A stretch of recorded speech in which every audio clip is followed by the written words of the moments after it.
नमस्कार दोस्तों मैं थोड़ा सा आपको अपने ही इस आंचलिक क्षेत्र के साथ जोड़ने का प्रयास कर रहा हूँ। और ये भी है कि यद्यपि आज हम भले ही थोड़ा सा संस्कृति के मामले में, कल्चर के मामले में थोड़े से आप तंग दिल हो गए हों, संकीर्ण हो गए हों, या समय के अभाव को महसूस करते हों, या ये भी लगता हो कि इन बातों पे क्यों वक्त बर्बाद किया जाए, क्योंकि ये वक्त जो है, ये जो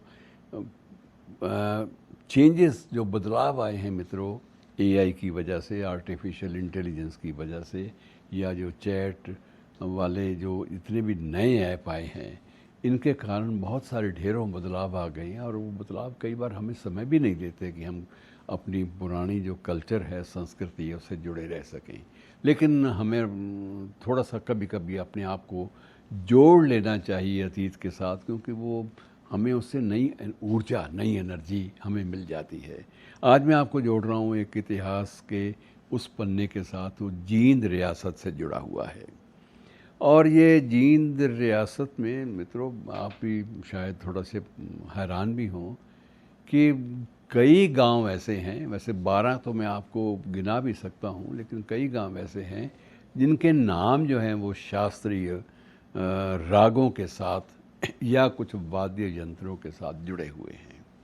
और ये जो परंपरा है, ये सिखों की एक फुल्किया मिसल होती थी। मिसलों का जब आप जिक्र इतिहास में पढ़ेंगे तो उसमें एक राजा गणपत सिंह थे, राजा गणपत सिंह। वो विशेष रूप से जींद रियासत से वाबस्ता थे, जुड़े हुए थे। ये रियासत उन्हीं की थी। और कालांतर में ये बात अलग है कि रियासत की राजधानी संगरूर भी बन गई। लेकिन उसमें ये सबसे बड़ी बात उस काल के शासकों में ये थी कि दरबार में यदि कोई अच्छा गायक है, क्लासिकल सिंगर है, कोई शास्त्रीय गायक है, और उसका गायन उनको भा गया है, तो वो प्रयास ये करते थे कि किसी एक गांव का नाम उसी शास्त्रीय राग के नाम पर ही रख दें। और ये जो बाकायदा परंपरा है, ये वैसे तो पुरानी चली आ रही है। कुछ लोग इसको महाभारत काल तक ले जाते हैं, क्योंकि तब इसका नाम भी, जींद का नाम भी जयंतीपुरा था। और ये भी कहा जाता था कि माँ जयंती देवी के साथ ये नगर जो है ये जुड़ा हुआ था। अब उसके बाद ये भी कहा जाता है कि पांडवों ने विजय का जो पहला अनुष्ठान था वो इसी माँ जयंती देवी के मंदिर में किया था। अब इन सारी घटनाओं को आप किंवदंतियाँ मान लें, या इतिहास के पन्ने मान लें, या पौराणिक आख्यान मान लें, ये आप पर छोड़ा, लेकिन ये सारी स्थितियाँ आज भी विद्यमान हैं। माँ जयंती देवी का मंदिर भी है, और अभी तक यद्यपि इन मंदिरों का कोई विधिवत, कोई इन्हें सूचीबद्ध किया जा पाया हो, ये अभी तक नहीं हो पाया।